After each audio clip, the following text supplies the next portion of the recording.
தாண்டி காண்பதும் ரசிப்பதும் அழிந்து போகும்.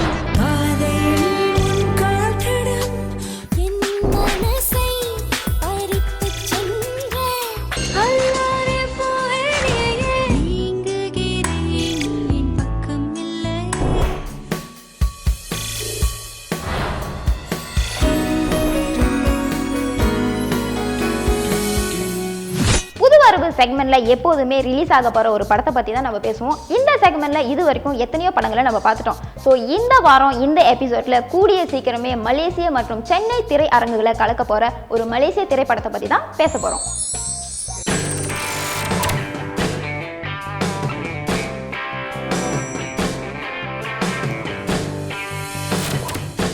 முத்துக்குமார் வாண்டட் இந்த படத்தை பத்தி தான் நான் இன்னைக்கு பேச போறேன். டைட்டில் கேட்டதும் நானும் ஏதோ ஆக்ஷன் மூவியா தான் இருக்கும்னு நினைச்சேன். ஆனா டைரக்டர் பத்மநாபன் என்ன சொன்னாருன்னா, இந்த படம் முழுக்க முழுக்க லவ் சப்ஜெக்டை பேஸ் பண்ண படமா இருக்குன்னு சொல்லியிருந்தாரு.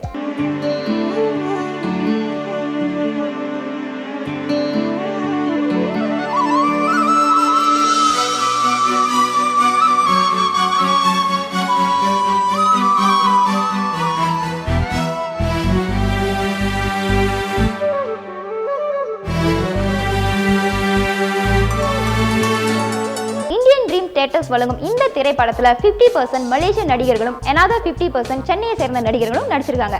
அது மட்டும் இல்லங்க, படத்தோட ஷூட்டிங் எல்லாமே மலேசியாலையும் சென்னையிலையும் ஷூட் பண்ணியிருக்காங்க. முத்துக்குமார் வாண்டட் இந்த திரைப்படத்துல நடிகர் சரண் கே, நசிரா இப்ராஹிம், ஹரிதாஸ், யாஸ்மின் நடியா, நிழல்கள் ரவி, ரோபோ சங்கர், ராணிமா உட்பட ஒரு பட்டாளமே நடிச்சிருக்காங்க. 5 பாடல்களை கொண்ட இந்த திரைப்படத்துக்கு ஃபேமஸ் மியூசிக் டைரக்டர் சுந்தரா தான் மியூசிக் கம்போஸ் பண்ணியிருக்காரு. ஓஜி தாஸ், கொக்கோ நந்தா, சிந்தியாசினி கூட சேர்ந்து சென்னையின் பிரபல பாடகர்கள் நரேஷ் ஐயர், திவாகர், மதுமிதா உட்பட நிறைய பேர் பாடல்கள் பாடியிருக்காங்க. முத்துக்குமார் வாண்டட் இந்த திரைப்படத்தை இந்த வருஷம் ஜூன் மாசம் சேம் டேட்ல மலேசியாவிலும் சென்னையிலும் ரிலீஸ் பண்ண போறதா டைரக்டர் பத்மநாபன் எங்க கிட்ட சொல்லியிருந்தாரு. எது எப்படியோ, யார் அந்த முத்துக்குமார், எதுக்கு அவரை தேடுறாங்க அப்படிங்கிற விஷயம் எல்லாத்தையுமே நம்ம தியேட்டர்ல போய் பார்த்து தெரிஞ்சுக்குவோம். நிதர்சனம் நல்ல ஒரு அழகான தமிழ் வார்த்தையை கொண்ட இந்த குறும்படத்தை SOG production for the first time marks nation production கூட ஜாயின் பண்ணி ப்ரொடியூஸ் பண்ணியிருக்காங்க. இந்த குறும்படத்துல பினாங்கு மலேசிய அறிவியல் பல்கலைக்கழக மாணவர்கள் மற்றும் இளம் கலைஞர்கள் தான் வேலை செஞ்சிருக்காங்க.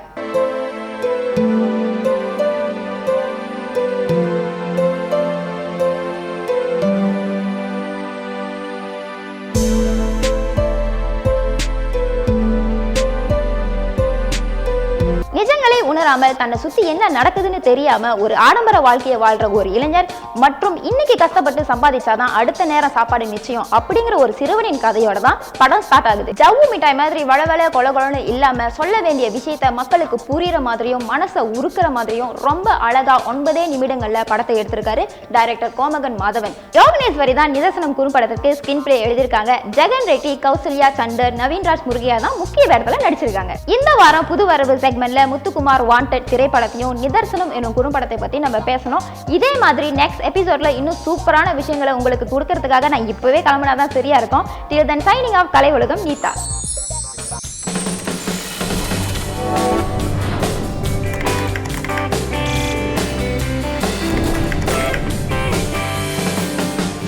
இந்த வாரத்தினுடைய தலைப்பு என்னவென்றால், கடந்த 5 மாதங்களில் வெளிவந்த மலேசிய தமிழ் திரைப்படங்களின் ஒரு கண்ணோட்டம். நீ பேசுற அளவுக்கு மலேசிய திரைப்படங்கள் வெளிவரலையே பாப்பான்னு நினைக்கிறீங்களா? என்னங்க பண்றது, நீங்க நினைக்கிற அளவுக்கு வெளியாகாவிட்டாலும் 4 படங்கள் திரைக்கு வந்திருக்கு. அந்த வரிசையில முதலாவதாக நம்ம பார்க்க போற திரைப்படம் அண்மையில் வெளிவந்த கிட்.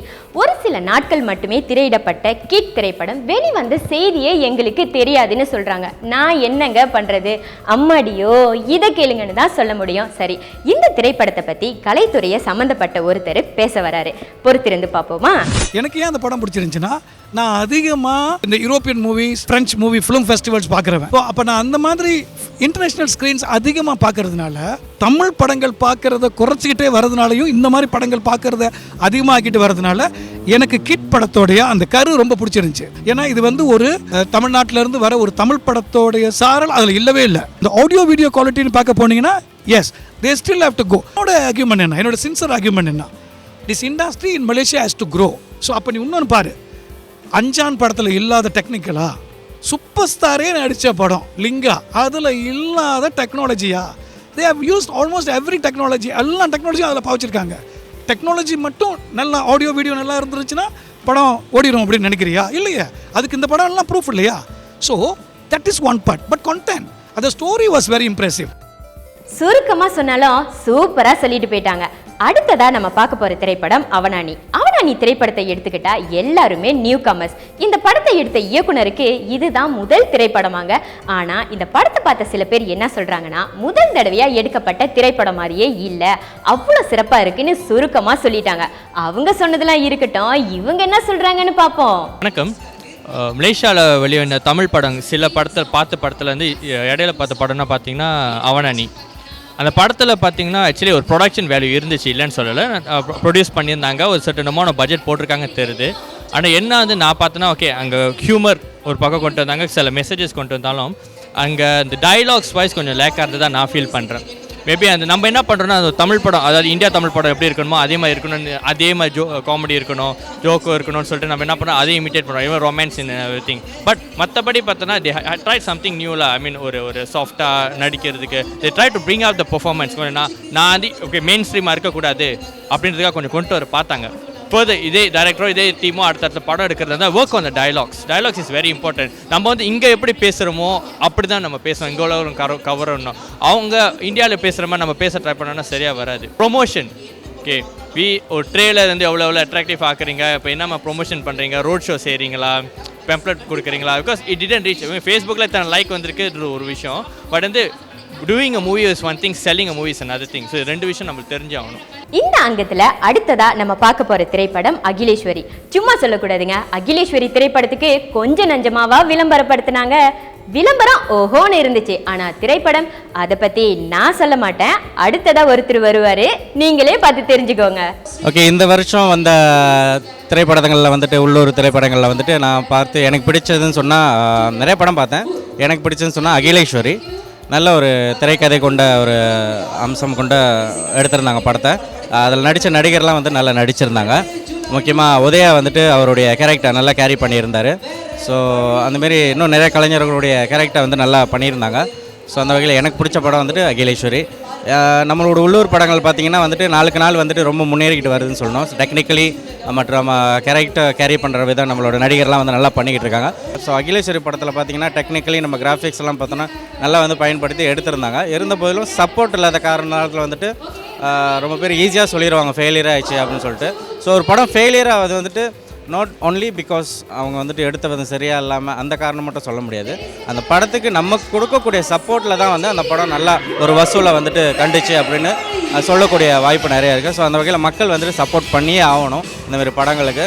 இன்னும் கூட நல்லா வந்துட்டு திறமைசாலிகள்லாம் இருக்காங்க, அவங்கெல்லாம் வந்துட்டு ஒன்று கூடி நல்ல ஒரு பெரிய படமாக பெரிய பட்ஜெட்டில் இன்னும் வெற்றி படங்களாக கொடுக்கணும்னு என்னோட வாழ்த்துக்கள். இதுவரை நம்ம 3 திரைப்படம் பற்றி பார்த்தாச்சு. இந்த அங்கத்தில் இறுதியாக நம்ம பார்க்க போகிற திரைப்படம் பின்னோக்கம். இந்த வருஷத்தில் முதல்ல திரைக்கு வந்த திரைப்படம்னா அது பின்னோக்கம் தான். படத்தினுடைய பெயர் பின்னோக்கம்னு வச்சுருந்தாங்க. ஆனால் பின்னாடி சீட் நிறையிற அளவுக்கு தேட்டரில் கூட்டமே இல்லாமல் போனது வருத்தப்படக்கூடிய ஒரு விஷயம். இந்த திரைப்படத்தை பற்றி அடுத்ததாக யார் பேச வராங்கன்னு பார்க்கலாமா? பின்னோக்கம் வந்துட்டு இப்போ நம்ம பார்த்தோம்னா பின்னால் தள்ளப்பட்டதுன்னு சொல்கிறாங்க. அதுக்கு ஒரு முக்கியமான காரணம் என்ன நினைக்கிறேன்னா வந்துட்டு உள்நாட்டு படத்தை வந்துட்டு இன்டர்நேஷ்னல் ஸ்டாண்டர்ட், அதாவது வந்துட்டு இந்தியாவில் படம் எப்படி எடுக்கிறாங்களோ அதே மாதிரி வேணும்னு எதிர்பார்க்குறாங்க. பட் இப்போ என்ன நடக்குதுன்னா, அந்த மலேசியாவில் உள்ள படம் வந்துட்டு அனைத்து வந்து இந்தியா படம் எப்படி இருக்கோ அந்த அளவுக்கு இருக்குது, கதை இருக்குது, எல்லாமே இருக்குது. ஆனால் மக்களோட கான்செப்ட் இன்னும் மாறாதனால இந்த ஒரு சூழ்நிலை நமக்கு ஏற்படுது. உள்நாட்டு படத்தை பற்றி அவங்க இன்னும் பார்க்காதனால வர பிரச்சனை.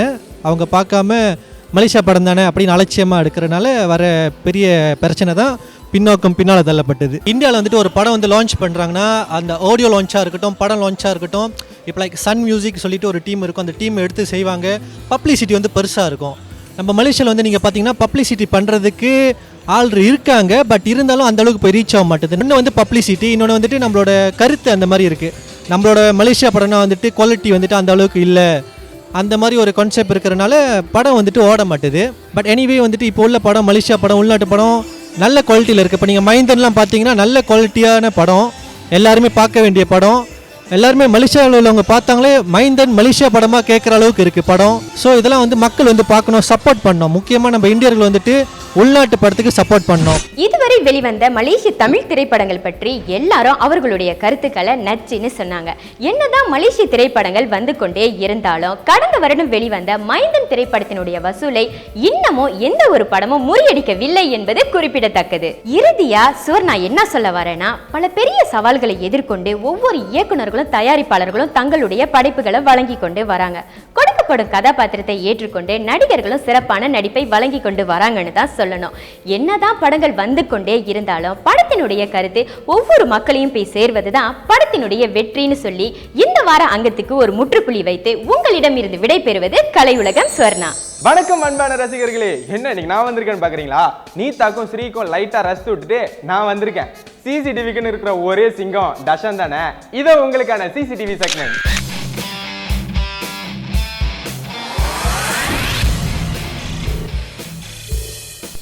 சமீபத்தில் ரொம்ப பெரிய அளவில் ஒரு மியூசிக் ஆல்பம் லான்ச் பண்ண சிங்கருக்கும் அந்த ஆல்பத்தோட ப்ரொடியூசருக்கும் என்னமோ ஒரு சலசலப்புன்னு கேள்விப்பட்டான். என்னன்னு இன்வெஸ்டிகேட் பண்ணி பார்த்ததுக்கு இந்த ப்ரொடியூசர் கொடுத்த காசை சிங்கர் திருப்பி கொடுக்கலையாம். அட ஆமாங்க, போன் அடிச்சாலும் எடுக்கிறது இல்ல, கான்டாக்ட் பண்ணாலும் கிடைக்கிறது இல்ல. கடுப்பாம ஆவாதா? இப்படி கடுப்பான ப்ரொடியூசர் தான் அந்த சிங்கர் மேல ஒரு லாயர் நோட்டீஸ் கொடுத்தாரு. அந்த லாயர் நோட்டீஸ்க்கும் பதில் வரலையாங்க. இதனால செம்ம காண்டாவன நம்ம ப்ரொடியூசர் அந்த சிங்கர் மேல கோர்ட்ல கேஸ் போட்டாராங்க. இன்னும் 2 வாரத்துல வரப்போற பிரஸ் மீட்ல எல்லா உண்மையும் சொல்ல போறேன்னு சொல்லியிருக்காரு. கலைஞர்களை அவமானப்படுத்தணும்ன்றது என்னோட நோக்கம் இல்லைங்க. ஆனா இப்படி விட்டா ப்ரொடியூசரை ஏமாத்துற கூட்டம் இன்னும் அதிகரிச்சுக்கிட்டே தான் போவோம். அதுக்காக நான் இப்படி செய்ய வேண்டியதா இருக்குன்னு பாதிக்கப்பட்ட ப்ரொடியூசர் சொல்றாரு. எனக்கு ஷை கம்மிங்கனும் வெக்கமா வருது. இதை உங்ககிட்ட சொல்லலாமா வேணாவா? சொன்னா நீங்களா ஏத்துக்குவீங்களா ஏத்துக்க மாட்டீங்களா? சரி சொல்றேனே. உங்களுக்குலாம் தெரியும் 33 கிலோமீட்டர் ஃப்ரம் KL அப்படின்ற ஒரு படம் தயாராகிட்டு வர்றத. இதுக்கு முன்னாடி நம்ம புது வருவாங்கத்திலே இந்த படத்தை பத்தி பேசியிருக்கோம். இந்த படத்தோட ஹீரோவும் ஹீரோயினும் ஒரு லிப் லாக் கிசிங் சீன்ல நடிச்சிருக்காங்களாம். என்ன சொல்றீங்க நீங்க? ஆமா, படத்துக்கு முக்கியம்னு தோணுச்சு, அதனால அந்த சீன் அதுல வச்சிருக்கோம் அப்படின்னு இந்த படத்தோட டைரக்டர் உமாகாந்தன் சொல்றாரு. அட ஆமாங்க, முத்தம்னா கண்ணத்திலயோ கையிலயோ கொடுக்குற முத்தம் இல்ல, லிப் டு லிப். இதோ இங்க சும்மா இச்சுன்னு கொடுத்த முத்தம். அது மட்டும் இல்ல, இன்னொரு விஷயம் சொன்னாலும் ஷாக் ஆவீங்க. இந்த சீன்ல நடிச்ச ஹீரோவும் ஹீரோயினும் ரொம்பவே பிரபலமான ஒரு ஹீரோ ஹீரோயின் தான் சொல்லணும். யாரு தெரியுமா? நம்ம பென்ஜியும் ஸ்கூட்டர் வண்டி ஷாமினி ராமசாமியும் தாங்க. ஓகே நானே பேசிட்டு இருந்தா பத்தாது, முத்த காட்சியில் நடிச்ச மொத்த ரியாக்ஷனும் எப்படி இருந்துச்சுன்னு இவங்க கிட்டே அடுத்த வாரம் கேட்டு தெரிஞ்சுக்குவோம். டிடிஎஸ் இந்திரன் டைரக்ஷன்ல அடுத்த வருஷம் தைப்பூசத்துக்கு வெளியாக போற படம் தான் காளி முனி தரிசனம். இந்த படத்தோட பிரஸ் லான்ச் மற்றும் பட பூஜை இப்பதான் ரீசனா நடந்து முடிஞ்சிச்சு. இந்த படத்தை முதல் தியேட்டர்ல ரிலீஸ் பண்ணிட்டு அதுக்கப்புறம் டிவிடி ரிலீஸ் பண்ண பிளான் பண்ணிருக்காங்க. படத்துல பாத்தீங்கன்னா கானா, THR மாறன், பென்ஜி, நித்யஸ்ரீ, ஷாலு ராசாத்தி நடிச்சிருக்காங்க. For the very first time TDS Indiran இயக்குனரா களமிறங்கி இருக்காரு. இவர் கூட பி ரமேஷ் அசிஸ்டன்ட் டைரக்டரா வர்க் பண்றாரு. அது மட்டும் இல்லங்க, இந்த படத்துக்கு தென் India violin artist Mani Bharathi தான் மியூசிக் கம்போஸ் பண்றாராம். மலேசிய மேடை நாடகம் இப்பெல்லாம் ரொம்பவே பிரபலமா பேசப்பட்டு இருக்குன்னு தாங்க சொல்லணும். அந்த வகையில அடுத்ததா சின்ன மலை எஸ்டேட் அப்படின்ற ஒரு மேடை நாடகம் கிளாங்ல நடைபெற போகுது. இந்த ஸ்டேஜ் டிராமா நகைச்சுவை கலந்த சமூக நாடகமா இருக்க போகுதுன்னு இந்த மேடை நாடகத்தோட டைரக்டர் கமல் கார்த்திக் சொல்றாரு. அது மட்டும் இல்லாம நிறைய வெல் எக்ஸ்பீரியன்ஸ் ஆர்டிஸ்ட்லாம் இதுல நடிக்க போறாங்களாம். இந்த மேடை நாடகம் ஜூலை 24, 25 மற்றும் 26ஆம் தேதி நடைபெற போகுதான். பொதுமக்களோட ஆதரவை ரொம்பவே எதிர்பார்க்கிறோம் ஏற்பாட்டு குழுவினர் சொல்றாங்க. டைரக்டர் பத்மநாதன் இயக்கத்தில் மலேசியால தயாராகி சென்னையில ரிலீஸ் ஆக போற படம் தான் முத்துக்குமார் வாண்டட். இந்த படத்தோட ஆடியோ லான்ச் சென்னையில ரீசனா ரொம்ப பிரம்மாண்டமா நடந்து முடிஞ்சிச்சுங்க. பிரபல மியூசிக் கம்போசர் சுந்தரா தான் இந்த படத்துக்கு இசையமைச்சிருக்காரு. அது மட்டும் இல்லாம தமிழகத்தின் ஃபேமஸான சிங்கர்ஸ்லாம் இந்த படத்துல பாடி இருக்காங்களா. இவங்க கூட சேர்ந்து நம் நாட்டு சிங்கர்ஸுமான ஓஜி தாஸ், கொக்கோனந்தா, சிந்தியாஷினி, சாஸ்தன் பாடி இருக்காங்க. இந்த படத்துல பாத்தீங்கன்னா ஹீரோவாக சரண் மற்றும் ஹீரோயினாக நசீரா இப்ராஹிம் நடிச்சிருக்காங்க. இந்த படத்தை ஜூலை மாசம் சென்னை மற்றும் மலேசியால ஒரே நேரத்தில் ரிலீஸ் பண்ண போறாங்களாம். அண்மையில அம்பாங் தமிழ் பள்ளியில் நடைபெற்ற ஃபேமிலி டே ஃபங்க்ஷனுக்கு மலேசியா கலை உலகம் டீம் கலந்துகிட்டு பெற்றோர் ஆசிரியர் சங்கத்திற்கு நிதி திரட்டும் உதவி செஞ்சாங்க. நாங்களும் அவங்க போயிருந்தாங்க. எங்க கூட சேர்ந்து சிந்தியாஷினி, தயாஷினி, NM லிங்கேஷ், அவுட்லவ் மலேசியா நடிகைகளான கல்பனா ஸ்ரீ, நித்யஸ்ரீ எங்க கூட சேர்ந்து கலக்கிருந்தாங்க தாங்க சொல்லணும். மலேசியா கலை உலகம் கூடிய சீக்கிரம் MKU டாப் 8 சாங் அனௌன்ஸ் பண்ண போறாங்க. கலைஞர்களே, உங்க பாடலும் இந்த லிஸ்ட்ல இருக்கணும்னு நினைச்சீங்கன்னா கலையுலகம் 1234@gmail.com க்கு உங்க பாடலை நீங்க அனுப்பி வைக்கலாம். வாரம் மலேசியா கலை உலகம் ஆன்லைன் டிவி ப்ரோக்ராம் நீங்க பாக்குறீங்கன்னு நாங்க நம்புறோங்க. இந்த நிகழ்ச்சியை பத்தி ஏதாச்சும் கருத்து நீங்க தெரிவிக்கணும்னா கலையுலகம் 1234@gmail.com க்கு நீங்க இமெயில் பண்ணலாம். அது மட்டும் இல்லங்க, நீங்க எங்களோட Facebook பேஜையும் லைக் பண்ணிட்டு அங்கேயும் உங்க கமெண்ட்ஸை தெரிவிக்கலாம். ஓகே, நான் கிளம்ப வேண்டிய நேரம் வந்துருச்சு. மொத்தத்துல ஆரம்பிச்சு மொத்தத்தையும் சொல்லி முடிச்சிட்டேன். அடுத்த வாரம் இன்னொரு சுவாரஸ்யமான செக்மெண்டோட நான் வந்து உங்களை சந்திக்கிறேன். Till that, signing off, கலை உலகம் தர்ஷன்.